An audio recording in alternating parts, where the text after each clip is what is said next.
Ika-77 Kabanata. Makikita ang bundok kung saan si Master Gui Myeondok ay seryosong tinitingnan si Namong Mae. Paikot-ikot na tinitingnan ni Master Gui Myeondok si Namong Mae na sinasabi nito na kaya daw ngayon ang sinasabi niya na ang isang piraso ng cleansing ice ang nasipsip ng kanyang katawan, tama daw ba? Kumamot sa ulo si Namong Mae at sinabi nito na tama daw siya. Sa kabutihang palad, iniligtas daw siya ni Blade Master. Biglang naging seryoso ang tingin ni Master Gui Myeondok sa kanya. At nakikita niya ang enerhiya na nasa looban ng katawan nito na sinasabi sa kanyang isip na ang kanyang K-center ay may cleansing ice na tinatawag ding kayamanan ng hilagang dagat. At ang tunay na kinang dragon na nakapalibot dito.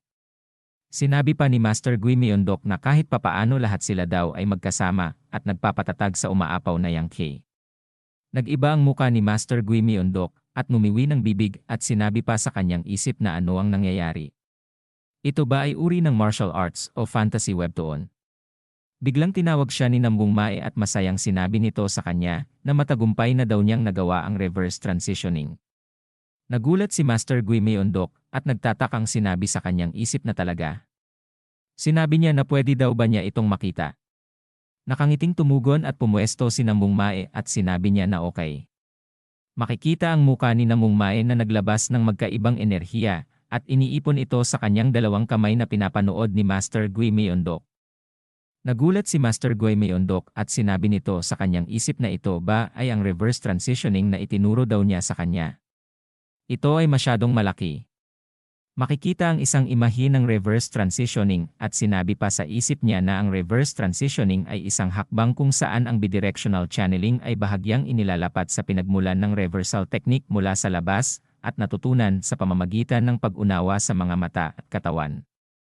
Sinabi pa niya na ito ay hakbang kung saan naiintindihan at natututo ka gamit ang iyong katawan at mata. Makikita si Namong Mae na nahihirapan sa pagkontrol ng enerhiya at ilang saglit pa ay tinawag niya si Master Gui Myeondok at sinabi sa kanya na dapat daw ba niya na itira na ito ngayon. Nagiba ang itsura na nagulat si Master Gui Myeondok at sinasabi nito na ano daw ang sinasabi nito na itira na niya. Ang mga kamay ni Namong Mae ay nagkasugat-sugat sa lakas ng enerhiya ng hawak niya sa kamay at ito ay napansin ni Master Gui Myeondok na kanyang ikinagulat. Sumigaw si Namong Mae at tumira ng kamihamiha at isang malakas na enerhiya ang lumabas sa kanyang mga kamay. Sa lakas ng enerhiya na ipinalabas niya mula sa kanyang kamay ang mga dinadaanan nito ay nawawasak. At ito ang tinatawag niyang reverse transitioning blast. Nagulat si Namong Mae sa kanyang nagawa at ang kanyang mga palad ay nalapnos sa lakas ng enerhiya niya. Nagulat at napanganga rin si Master Gui Myeondok sa kanyang nasaksihan. Makikita ang dinaanan ng kamihamiha ni Namong Mae at ang mga puno at bato ay nawasak. Seryosong sinasabi ni Master Gui Myeondok sa kanyang sarili na yon daw ay gumana. Ngunit hindi pa handa ang kanyang katawan na ilabas ito. Tinawag ni Namong Mae si Master Gui Myeondok at sinabi na ang reverse transitioning daw ay talagang mapangwasak. Napakamot sa pisngi si Master Gui Myeondok at medyo nahihiya na sinabi tama daw siya ito daw talaga ay nakakatakot na kasanayan. At sinabi pa niya sa kanyang isip na ito daw talaga ay napakalaking pagkawasak. Biglang nanghina si Namong Mae at ito ay napapapikit na. Nagulat at tiningnan ni Master Gui Myeondok si Namong Mae na bumagsak na sa lupa at sinabi nito na syempre daw naman iyon daw talaga ay nakakaubos ng inner strength. Makikita si Namong Mae na nakahiga sa lupa at walang malay at ang kanyang palad ay puno ng lapnos na balat. Binibendahan na ni Master Gui Myeondok ang kamay ni Namong Mae at ilang saglit pa ay minulat na niya ng unti-unti ang kanyang mga mata. Nakahiga na binibendahan ni Master Gui Myeondok si Namong Mae at sinasabi nito na guro. Sinabi sa kanya ni Master Gui Myeondok na ang iyong panloob na lakas ay tumaas ng maraming beses dahil sa cleansing ice at ang true Key of the Dragon. Makikita ang imahe at sinabi pa ni Master Gui Myeondok na ito daw ay sobra-sobra na para sa kanya na hawakan ito ngayon. Sinabi pa niya kay Namong Mae na ang mahalaga sa reverse transitioning ay ang balanse sa pagitan ng ki na ito.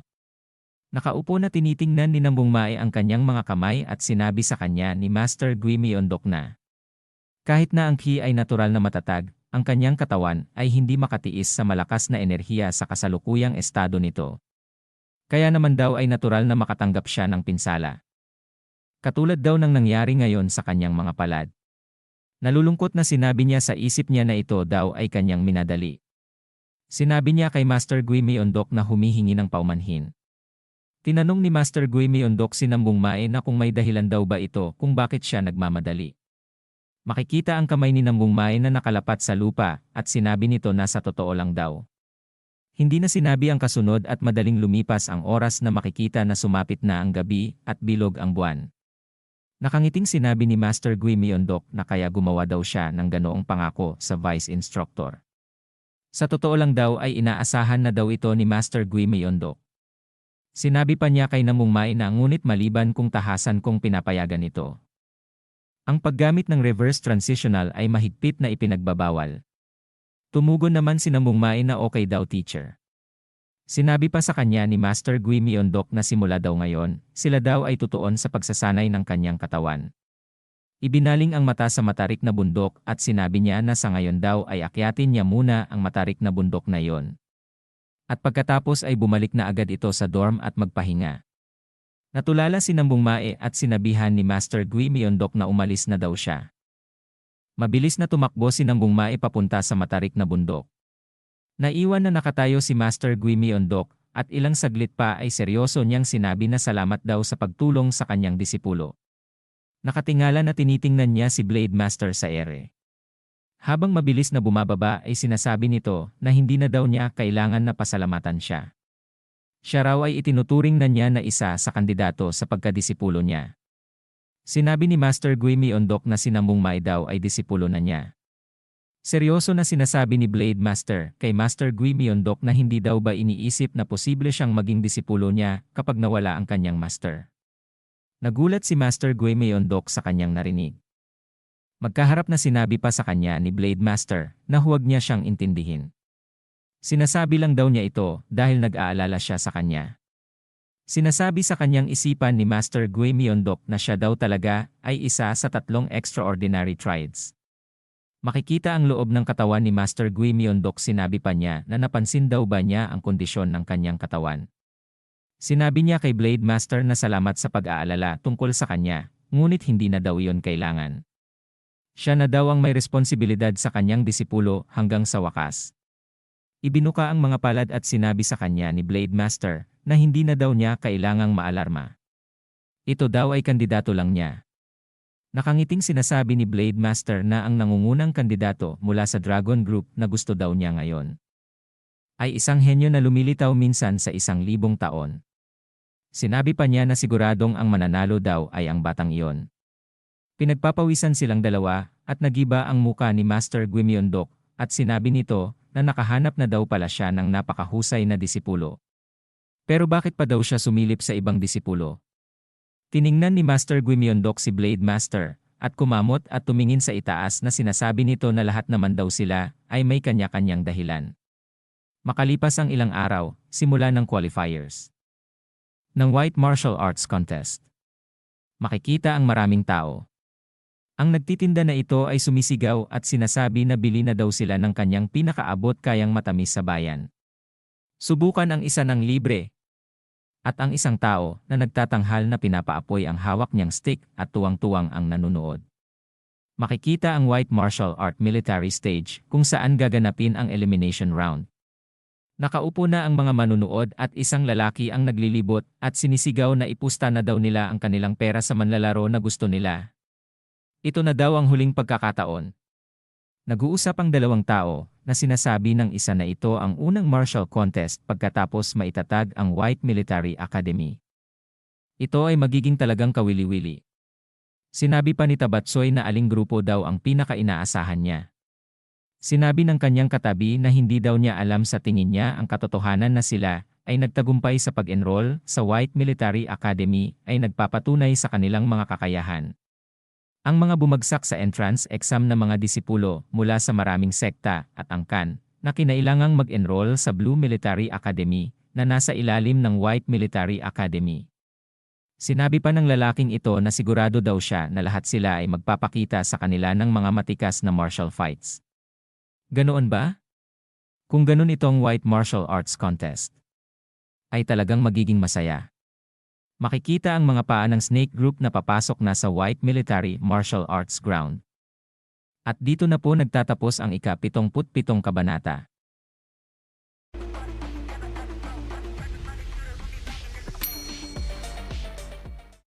Ika-78 kabanata. Namangha si Namungmai sa kanyang nakita pagpasok. Sinabi pa niya na napakarami daw na tao dito. Sinabi sa kanya ni Jegalmi na syempre daw naman.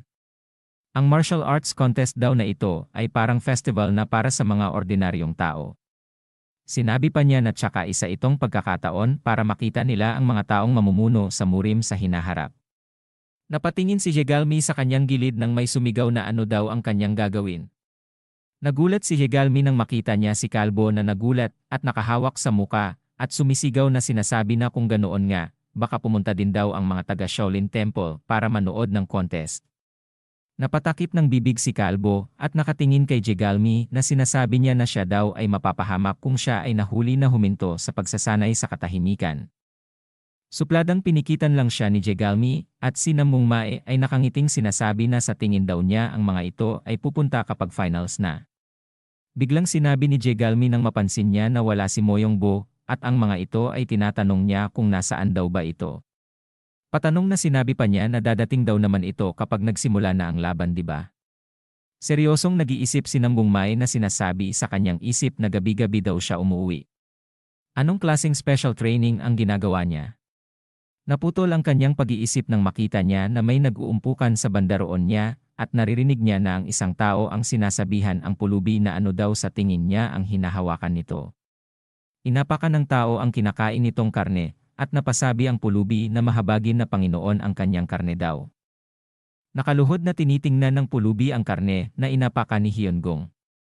Sumisigaw na sinabi pa ng pulubi na ang karne daw na yan ay tinatagana pa niya sa loob ng 3 araw, bakit daw niya ito inapakan. Nanggagalaiti sa galit si Hyungong na sinasabi sa pulubi na ang lakas daw ng loob nito, napigilan niya siya sa pagpunta sa martial arts contest sa kaunting dahilan. Kinihilyuhan ang pulubi. At ibinuka ang palad na sinasabi na mahabaging Diyos. At malakas na sumigaw ito na ang isang martial artist daw na nagmula sa White Military Academy ay sinusubukang pumatay ng pulubi. Sumigaw at sinabi pa niya na tulungan daw siya. Naiinis na mabilis na susuntukin na ang pulubi ni Hyungong nang may mabilis din na kamay ang humawak sa braso nito. Mabilis na lumingon si Hyungong at sinabi na sila na ang hindi na ituloy ang pagsasalita niya nang makita niya si Kalbo na nakasenya sa kanya na tahimik. Mabilis na tinanggal ang pagkakakapit ng kamay ni Kalbo sa kanya, tang isang kamay niya ay nakahawak pa rin sa pulubi. Na sinasabi niya na snake group, sila na naman daw. Sinabi pa ni Hyungong sa kanila na bakit daw sila laging nakikialam. Gusto na daw ba nilang mamatay bago pa magsimula ang contest? Suminya si Kalbo at ibinuka ang palad na iginiwang-giwang at ang ibig sabihin nun ay ayaw daw. At suminyas uli na itinuro ang kanyang sarili. At ang ibig sabihin nun ay niya. At gumawa na naman ng sinyas na pinutol ang ulo ng kanyang kamay at ang ibig sabihin nun ay mamatay. Sinabi sa kanya ni Hyungong na namapungay na nakatingin sa kanya si Kalbo na ikaw na tarantado ka, siya daw ba ay kinukutya niya sa publiko. Binulungan at sinabihan siya ng kanyang kasama na Big Brother, maraming tao daw ang nanunood sa kanila. Tsaka itong mga to daw ay makakalaban nila sa contest. Alis na lang daw sila. Kailangan din daw nilang mag-warm up. Binitawan na niya ang pulubi at tumingin sa kanila. Paalis na ang mga ito nang mabilis na lumingon at sinasabi kay Kalbo na pagpupunit-punitin daw niya siya ng dahan-dahan mamaya. Dinilaan ni Kalbo ang mga ito habang si Namungmai ay palapit na sa kanya. Nilapitan at inaabot ni Namungmai ang kanyang kamay sa pulubi at sinabihan ito na kung ayos lang ba ito. Masayang inabot niya ang kamay ni Namungmai at sinabi nito na salamat daw sa kanyang pagtulong sa kanya. Sinabi pa niya na total tinulungan na din naman niya siya, maaari niya ba siyang tulungan pa ng kaunti. Pagkatapos nun ay makikita na ang lagayan ng pera ni Namungmai ay naubos at sinasabi niya sa kanyang isip na may kakaibang muka na lahat daw ng ipon niya ay naubos. Inilagay sa lupa ang 2 palad ng pulubi at lumuhod na sinisigaw niya kay Namungmai na itong kaawa-awang pulubi ay hindi namatay sa gutom salamat sa kanya, batang bayani. Mababayaran din daw niya ang utang na ito balang araw. Tumugon si Namungmai na yon daw ay ayos lang. Buti naman at ito ay busog na. Tinawag na siya ni Jegalmi at sinabi sa kanya na mahuhuli na daw sila kaya naman ay umalis na sila. Tumugon si Namungmai na okay daw. Makikita ang mga manunood na masaya. Mag-isang nakaupo si Master Guimyondok at maya-maya pa ay sinabi niya na nandito na daw sila sa wakas. Sinabi pa niya sa mga ito na maupo na daw sila. Tumingin si Namungmai sa kanyang paligid at sinabi niya sa kanyang isipan na elimination round pa lang, pero siksikan na ang audience gallery. Tumingin sa kabilang grupo at sinabi niya sa kanyang isip na kung paano daw ang paghahanda ng ibang grupo. At makikita ang Taegyeer Group, Horse Group, Goat Group, Rooster Group. Sinabi pa ni Namungmai sa kanyang isip na ang Horse Group ay lalaban daw sa Goat Group at ang kanilang kalaban daw ay Ox Group, di ba? Ang mga Ox Group ay nakatingin sa kanila ng masama. Sinabi sa kanyang sarili ni Namungmai na bakit daw sila ay nakatingin sa kanila ng masama. Isang malaking espada ang ibinagsak sa sahig at sinasabi na hindi pa ito ang finals. Pero tinatanggap daw nila ang lahat ng pumunta para manood nitong martial contest sa White Military Academy. Ang nagsasalita pala na ito ay sigurong gumakho na binugbog ni Master Guimyondok. Sinabi pa niya na magpapatuloy ang elimination round sa loob ng 2 araw. Sinigaw pa niya na magsisimula na ang kaganapang matagal na nilang hinihintay. Ang Horse Group at ang Goat Group, maari na daw silang pumunta sa fighting arena. Makikita ang 2 grupo na magkaharap na sa isa't isa sa gitna ng arena. Nakangiti ang 2 taga-Horse Group at sina Jipyong at ang kasama niya ay seryoso na nakatingin sa mga ito. Nagtataka si Master Guimyondok at sinasabi niya parang hindi daw niya nakikita si Moyongbo. Tinanong niya ang mga bata kung sino daw sa kanila ang nakakaalam kung nasasaan ito.